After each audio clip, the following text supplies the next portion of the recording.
حضرت حلیمہ سعدیہ رضی اللہ تعالیٰ عنہ کا واقعہ سنیے۔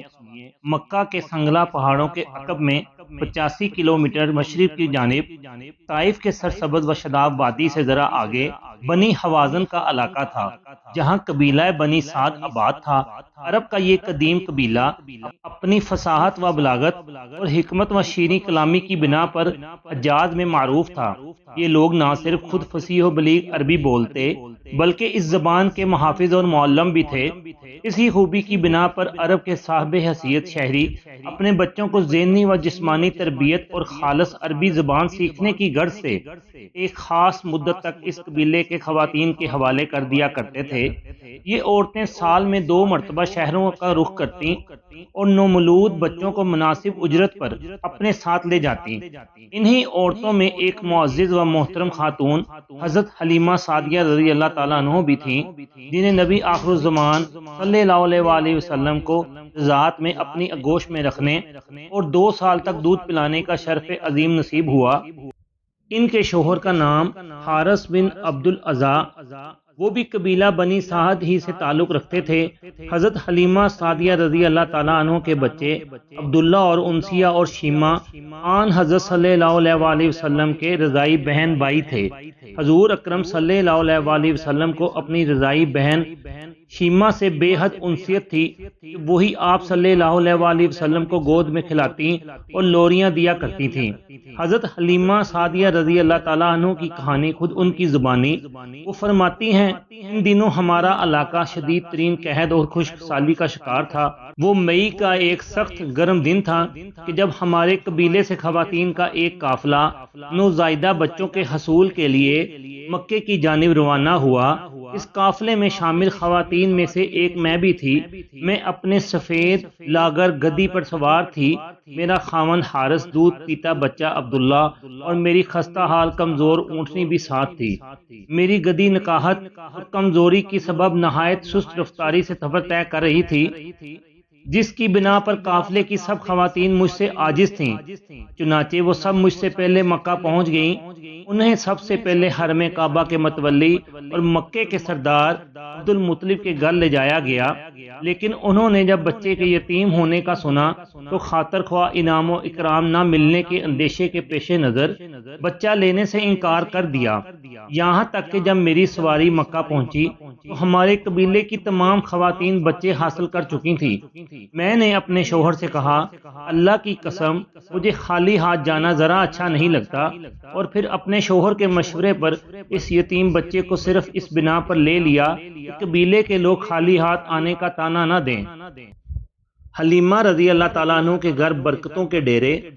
حلیمہ سعدیہ رضی اللہ تعالیٰ عنہ کہتی ہیں کہ جب میں نے آمنہ کے لال کو گود میں لیا اور اپنے ڈیرے پر آئی تو دیکھا کہ میری سوکھی چھاتیاں دودھ سے بھر چکی ہیں۔ میرا بچہ بھوک سے ہر وقت روتا رہتا تھا۔ آج پہلی مرتبہ اس نے اور آپ صلی اللہ علیہ وآلہ وسلم نے بھی شک میں سیر ہو کر دودھ پیا۔ اس کے باوجود دودھ کم نہ ہوا۔ شوہر کی نظر اونٹنی پر پڑی تو اس کے سوکھے تھن دودھ سے لبریز تھے۔ واپسی کے سفر پر میری لاغر گدی نے اپنی تیز رفتاری سے سب کو حیران کر دیا۔ میری ساتھی عورتیں رشک و حسد میں مبتلا ہو کر مجھ پر آوازیں کسنے لگیں۔ جب ہم گھر پہنچے تو میرے گھر پر اللہ کی برکتوں نے ڈیرے ڈال دیے۔ ہمارا پورا علاقہ قحط زدہ تھا، لوگ بدحال تھے، لیکن میرے گھر والے میرے مال مویشی دودھ اور چارے سے آسودہ حال تھے۔ ہم ہر وقت اللہ کا شکر ادا کرتے تھے۔ 2 سال بعد میں نے آن حضرت صلی اللہ علیہ وآلہ وسلم کا دودھ چھڑوا دیا۔ اپنے مضبوط قد و قامت کی بنا پر آپ صلی اللہ علیہ وآلہ وسلم 4 سال کے لگتے تھے۔ ہم انہیں حضرت آمنہ رضی اللہ تعالیٰ عنہ کے پاس لے گئے۔ اس زمانہ میں مکہ بیماری کی زد میں تھا، لہٰذا ہم نے بے حد اصرار کر کے انہیں دوبارہ اپنے ساتھ لے جانے کی اجازت لے لی۔ واقعہ شک صدر۔ ابھی آپ صلی اللہ علیہ وآلہ وسلم 4 یا 5ویں سال میں تھے کہ شک صدر کا واقعہ پیش آیا۔ حضرت انس رضی اللہ تعالیٰ عنہ سے مروی ہے کہ آن حضرت صلی اللہ علیہ وآلہ وسلم اپنے رضائی بہن بھائیوں کے ساتھ گھر کے قریب ہی ایک جگہ کھیل رہے تھے کہ اچانک حضرت جبرائیل علیہ السلام تشریف لائے۔ انہوں نے آپ صلی اللہ علیہ وآلہ وسلم کو لٹایا، سینہ چاک کر کے دل باہر نکالا، اسے سونے کے تشت میں آب زمزم سے دھویا اور پھر دوبارہ اپنے مقام پر رکھ کر سینہ بند کر دیا۔ جب بہن بھائیوں نے یہ منظر دیکھا تو چیختے چلاتے گھر پہنچے اور ماں کو بتایا کہ کسی نے حضرت محمد صلی اللہ علیہ وسلم کو نعوذ باللہ قتل کر دیا ہے۔ حلیمہ رضی اللہ تعالیٰ عنہ اور ان کے شوہر دوڑتے ہوئے وہاں پہنچے تو دیکھا آپ صلی اللہ علیہ وسلم سلامت بیٹھے ہیں، لیکن آپ صلی اللہ علیہ وسلم کا رنگ اترا ہوا تھا۔ یہودی راہب کا حلیمہ رضی اللہ تعالیٰ عنہ کے پاس آنا۔ ابھی کچھ ہی دن گزرے تھے کہ دو یہودی راہب حضرت حلیمہ سعدیہ رضی اللہ تعالیٰ عنہ کے پاس آئے اور انہیں آن حضرت صلی اللہ علیہ وسلم کے بارے میں تفصیل سے پوچھنے لگے۔ ان میں سے ایک نے پوچھا، کیا یہ بچہ یتیم ہے؟ حلیمہ سعدیہ رضی اللہ تعالیٰ عنہ کو ان پر کچھ شک ہو گیا تھا، چنانچہ جلدی سے بولی نہیں۔ پھر اپنے شوہر کی جانب اشارہ کر کے کہا، یہ اس بچے کا باپ اور میں ماں ہوں۔ راہب بولا، اگر یہ بچہ یتیم ہوتا تو ہم اسے ختم کر دیتے، نعوذ باللہ۔ آن حضرت صلی اللہ علیہ وسلم پر بادل کا سایہ۔ حضرت حلیمہ سعدیہ رضی اللہ تعالیٰ عنہ کہتی ہیں کہ میں نے دیکھا کہ ایک بادل کا ٹکڑا آپ صلی اللہ علیہ وسلم پر سایہ فگن رہتا۔ جب آپ صلی اللہ علیہ وسلم ٹھہر جاتے تو وہ بھی ٹھہر جاتا، اور جب آپ صلی اللہ علیہ وسلم چلتے تو وہ بھی چلنے لگتا۔ یہ چند معجزات ایسے تھے کہ جن کی بنا پر اماں حلیمہ خوف زدہ ہو گئیں۔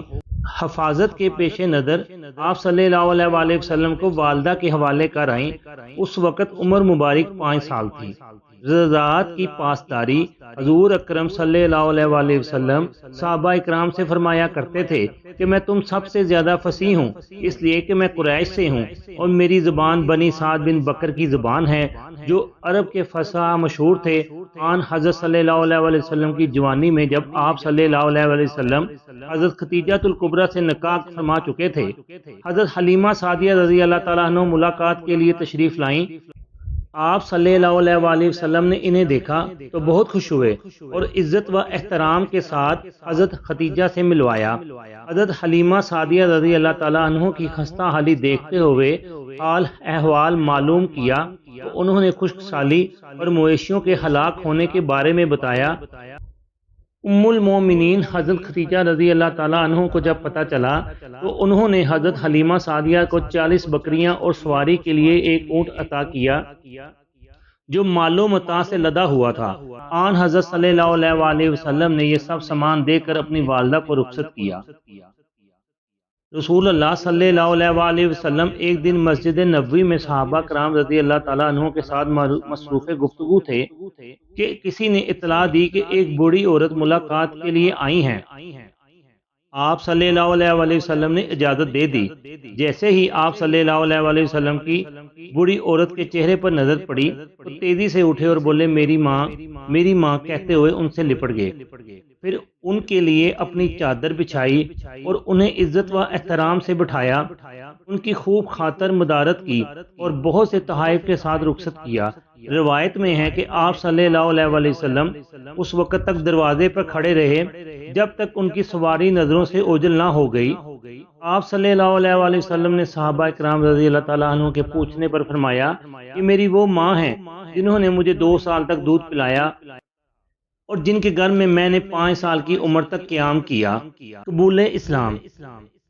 رسول اللہ صلی اللہ علیہ وسلم کی بعثت کی اطلاع قبیلہ بنو سعد تک بھی پہنچ چکی تھی۔ اماں حلیمہ رضی اللہ تعالیٰ عنہ اس خبر پر خوشی سے نہال تھیں اور ایام رضاعت کے دوران پیش آنے والے واقعات یاد کرتی تھیں اور کہتی تھی، مجھے تو پہلے ہی اس بات کا یقین تھا میری گود میں پلنے والا یہ مبارک بچہ اللہ کا نہایت مقرب اور برگزیدہ بندہ ہے اور ضرور یہ کسی بہت بڑے منصب پر فائز ہوگا۔